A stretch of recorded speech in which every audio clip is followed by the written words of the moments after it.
2 sunrises, and the one who replaces me. I still remember the day everything started to shift. It was an ordinary morning in Kathmandu, back in 2018, when I, Aniruddha Thapa, decided to leave my life in India and return to my homeland in Nepal. As an architect specializing in heritage preservation, I've always been obsessed with the concept of originals and copies. Those ancient towers and weathered stone walls, they're the real thing, not the shiny modern replicas made of glass and steel that lack any soul. Life in India had become suffocating with those soulless projects, and my father's death 2 years prior left me with a vague will to complete the preservation work on an old monastery on the western edge of the Kathmandu Valley. I thought it was just a chance to find some peace, a short work trip amid the mystical peaks of the Himalayas.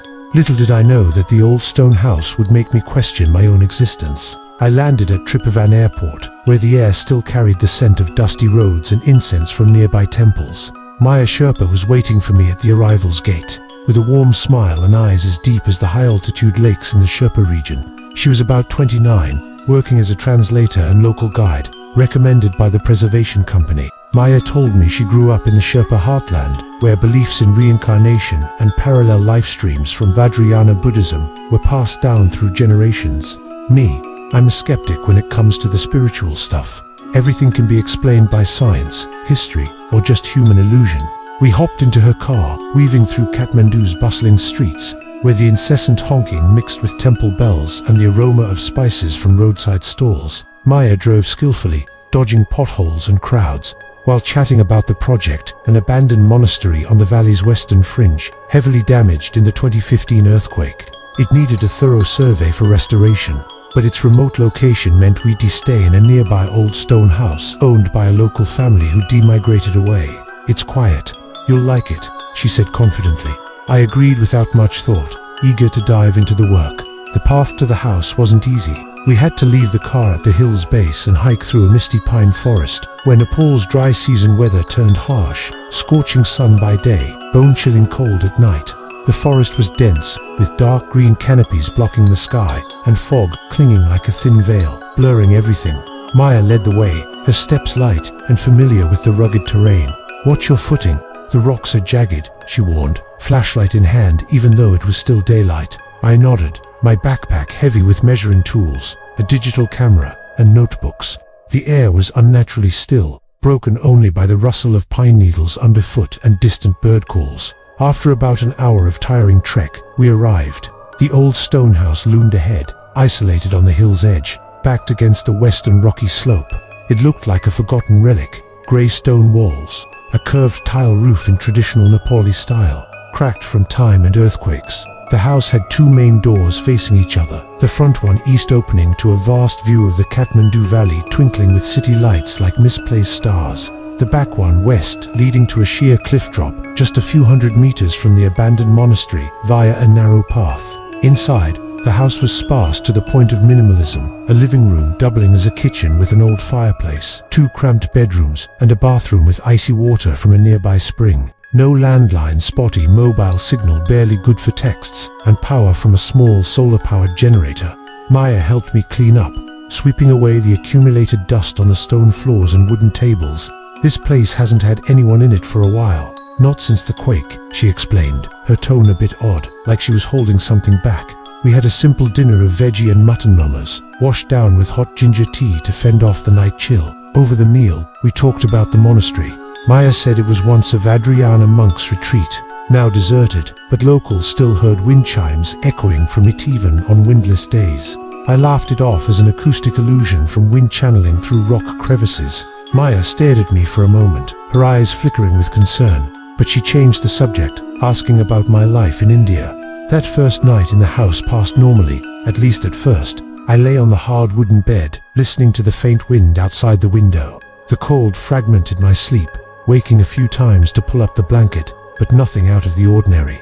The next morning, I rose early, opening the front door to watch the first sunrise. The sun crested from the east, painting the valley red with familiar warmth, accompanied by cheerful bird songs. I brewed a cup of black coffee from my stash, jotting down the survey plan, measured the monastery structure, inspect cracks, and draft initial sketches. Maya arrived around 8 a.m., bringing toasted bread and fresh fruit from the valley market. We hiked to the monastery together, where an unnatural quiet enveloped the place. It was a complex of ancient stone, adorned with intricate mandala carvings and dust-covered Buddha statues.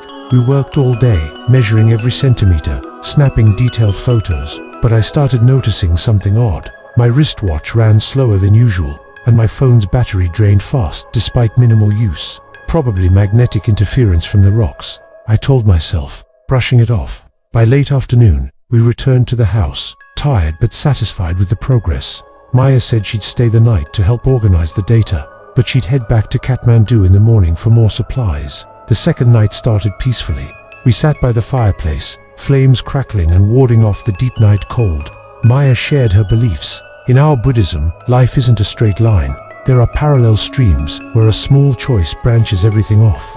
It's like living multiple lives at once, but you only notice when they intersect. I nodded politely, but inwardly dismissed it as a comforting myth against life's chaos. In return, I shared about the bus accident when I was 20 on a treacherous pass in India. The vehicle plunged into a ravine. I survived miraculously, but the memory was hazy. It felt like a man who looked exactly like me, same height, face, even clothes, had died in my place. Doctors called it trauma-induced hallucination. Maya listened intently, then said softly, "Maybe it wasn't a hallucination. In reincarnation, lives sometimes touch, and a piece of consciousness gets stuck." I chuckled it off as superstition and turned in early, leaving Maya by the fire with an old book. Around midnight, I woke to the sound of wind chimes. The tinkling echoed from the abandoned monastery, even though the night outside was dead still, not a breeze stirring the pines. I sat up, cold sweat breaking out despite the chill. Peering out the window, the fog rolled thickly through the forest, like a living entity moving. Maya was asleep in the next room, her breathing steady. I tried to drift off again, but a dream hit suddenly. In it, I stood before the foggy mirror in the bathroom. The reflection was me, but not quite. Different clothes, an old shirt instead of my cotton pajamas, older eyes, and a scar across the right cheek, torn flesh from an old wound. The figure in the glass blinked a second after I did, as if on a delayed timeline. I jolted awake, heart pounding, drenched in sweat. The bedside clock read 3 a.m., but it felt like I'd slept for hours. I checked the real mirror, nothing amiss, just my tired face. The next morning, Maya packed up hurriedly. "I have to head to Kathmandu today for those documents," she said, avoiding my gaze. I asked, "Why not stay?" There was more work. She shook her head, voice slightly trembling. "This house, it's not good to sleep here long. Be careful, especially at night." She didn't elaborate, just left her number and promised to return in 2 days with supplies. I walked her to the front door, watching her vanish into the misty pines. Alone now, I resumed my routine, reviewing survey data, sketching layouts, but when I opened the back door for air, I saw the first truly bizarre thing. The sun rose a second time. The first sunrise had come, as usual, from the front, warm and inviting, but from the back door, facing west, a pale, chilly glow slowly emerged from the rocky slope. The light wasn't warming. It was frigid, like from another world, raising goosebumps on my skin. It lasted about 10 minutes before fading. I blinked repeatedly, convincing myself it was a mirage from fog refracting light. Yet my watch was now 5 minutes behind my phone, and the battery had dipped unusually. I noted the phenomenon in my journal, treating it as a curious scientific anomaly. That day, back at the monastery, I delved deeper into the wall paintings and found depictions of 2 suns, symbols for incomplete reincarnation, where lives intersect. Locals, via Maya, shunned the area, calling it the intersection point of life streams. I smirked, attributing it to local folklore, and kept measuring. In the afternoon, back at the house with a cooling tea, I reviewed photos. In one selfie from the bathroom mirror, my reflection had the cheek scarred, like the dream. My heart raced. I rushed to the real mirror. Nothing. Maybe a camera glitch or lighting trick. The third night, the wind chimes rang louder, longer. I stayed awake, notebook in hand by the window, listening. The tinkling sounded like whispers from the past, mixed with howling through door cracks, despite the still air. The fog came alive, swirling into eerie shapes under the moonlight. The dream returned, more vivid.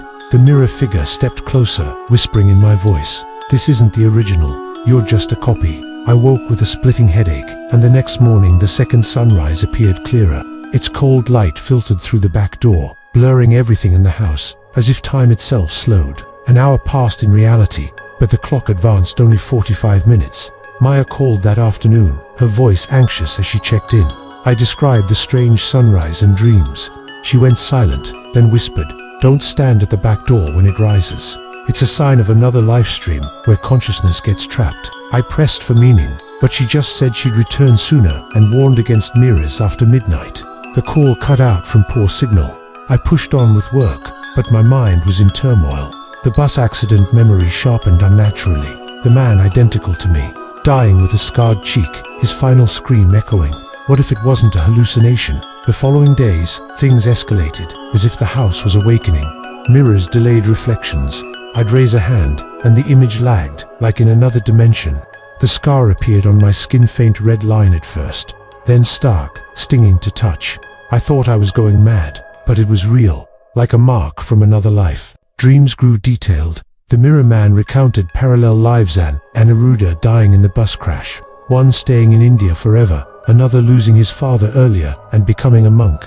"This house is a flawed blueprint of the universe," he said in my voice. "Time isn't linear. It's an architectural structure that can crack, and where the copies stuck in the fissures." I burrowed deeper into the monastery, unearthing hidden corners. In a sealed room, I found a 19th century monk's diary. To sunrises, two parallel existences. The stone house is the intersection where reincarnation remains incomplete. Only one consciousness can complete. The other must dissolve. My blood ran cold, like a vice gripping me. I began doubting reality. Time flowed unevenly in the house. Batteries drained fast. Sleep shredded into fragments. Wind chimes echoed constantly, even daytime like warnings. Maya returned on the 5th day, her face pale as she entered. "You look different," she said, staring at my scarred cheek. We talked by the fire. Maya confessed she'd seen the second self in the mirror here once before. "It's not a ghost, but trapped consciousness between lives. If you let it out." She trailed off, urging me to leave. I refused, needing answers. That night, we stayed up, hearing the chimes. Maya elaborated on her beliefs. In Vajrayana, reincarnation isn't simple rebirth, it's consciousness splitting. This house is where the pieces collide. The final night, I couldn't sleep. Alone, at the back door, awaiting the second sunrise. The light didn't shine outward this time, it poured inward, flooding the house like a portal. The mirror man appeared not as a reflection, but stepping out of the glass, identical to me but eyes laden with memories. All my lived lives, agonizing deaths, wrong choices. "Only one of us can leave this house at sunset," he whispered, voice echoing from an abyss. I don't recall what followed. The next morning, I was at him, left the house, trekking through the misty pines. Maya waited at the hill's base, eyeing me strangely. "Are you Jew?" I smiled, but in the car's rearview mirror, the scar remained, sharper than ever. And sometimes, even in bustling Kathmandu, I hear wind chimes on windless days. Am I the original, or just a copy, awaiting the next second sunrise to be replaced? Every morning, I stare into the mirror and wonder, who's staring back?